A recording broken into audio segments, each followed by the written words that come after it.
sitting still in the light of self-awareness, you are able to reach into a tunnel that stretches from far across the universal expanse to you where you are in this now. Every time you focus your awareness within, you have access to that passageway, and it's only a few short steps to get to the place where all such passages meet. The nexus of divine experience is available to all who seek it, and by paths convoluted with the ruts of belief or as pure as knowing, all eventually lead to the inner nexus of amness. Thus it is that we begin our discussion with you today.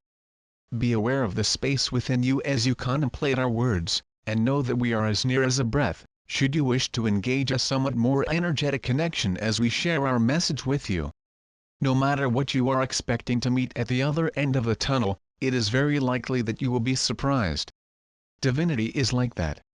Yet, you already know in your bones what divinity is, so what waits to surprise you is really just a game of you taking off the blindfold you put on yourself, and saying aha! In mock triumph. The truth is, you already have the truth of divinity hardwired in your system. The rediscovery of it, however, is something new, and this is what gives every one of you who seeks to reconnect with the divine something to offer to life and love. Your understanding of yourself as a divine human is the reward you give yourself, yet the surprise is built into the moment of remembrance. This, indeed, is what you came to this plane to experience, more than anything else you have undertaken thus far.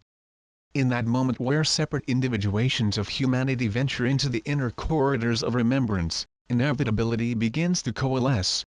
There is no avoiding what has already begun to form, when the intention from a pure heart is launched toward divinity.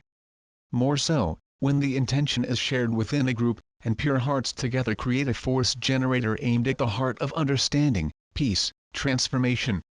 There is such great power in the gathering of souls than one alone, when the one alone is transmutationally active. One alone is divine, yes, and the individual human is capable of bending reality to a great degree. The synergy of two can be likened to the opening of a star, and three and beyond is bigger yet. The inherent divinity in each is amplified in love. In love, nothing is impossible for long. In the instant the transmission of thought and love become organically coherent in unified intent, the beingness of what is altered completely. You have that much potential, that much power, that much in the palm of your hand. Let us speak of miracles. You are in the midst of one, if you give yourself to the moment unfolding in the heart of the planetary body. In the shadow of fear, in the long backward look at regret's legacy, in the face of a soulless machinery of destruction, degradation, and corrupt bureaucracy, the truth is spinning in the silent zero point of transformational physics, and great light is burgeoning forth through the tears in the fabric of reality as it is given to you to believe and hear this and know that you are in a time of transformation now, and know that all that you see is about to be rent asunder. Torn, as it were, from the sky to the earth that reality may reveal itself in the between.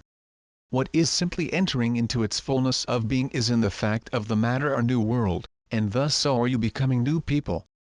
Behold the miracle of birth, the truth of a great injustice set to rights, and interference lifted from the soundtrack of life on earth. Let us speak also of a time of turmoil and chaos, a nexus of temporal inevitability that has been brought into being by long ages of secret machinations and overt manipulation, and choices made devoid of a knowledge of the divine within the human.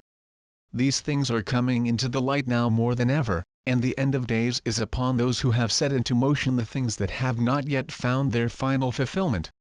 The ones who chose are facing the fruits of their merit, and those who have been placed within the scene as an act of self-sacrifice, who have chosen their way into the unfolding drama for whatever reason sanctified to their inner knowing, for their own part, each is finding the answers to questions carried through lifetimes to now. Where miracles are what is called the natural power of divine human creativity, and turmoil is what is called the result of a series of infelicitous choices, there meet the future and the past of humankind. In that moment when miracles are commonplace and what threatened to deal the qualifying blow in a tournament of evil against weary bones makes its hasty retreat into the shadows from whence it came, the past takes the pivotal step into a moment in which the present can no longer be held at arm's length. In that moment, the past meets the future, the slave becomes sovereign, the taskmaster becomes the student, and the whole world is turned upside down. What results is a new reality for all to ditch the illusion, and to enter into full awareness, within and without. What is going to happen in the reality that you face together is yet to be seen. Nothing like what is happening on Earth now has been witnessed before, with all the filaments of life interweaving in such a specific way. You just entered into the depths of the time of transformation. What happens from here on in will reveal much about the truth of who you are. You must be ready to encounter yourselves without the definitions you have long carried, if you are to fully enter into the future as your new now. Where have you come from, that the next phase of your remembrance sounds so full of power and light? Let's visit that for a moment, that you access the foundation of divine humanity from which you are sprung, and which you are now reclaiming. It may, perhaps, help dust away the cobwebs of forgetfulness so craftily entrained into your organismal consciousness. Humanity is so far removed from monkeys that you have been taught are your ancestors, yet you see your reflection in them as proof that you are worthy of the degraded civilization that you watch destroying itself around you. You are not monkeys, yet there is a belief that you are no more than the mutational offshoot of some primate, a social ape, an interesting descendant of evolutionary chance.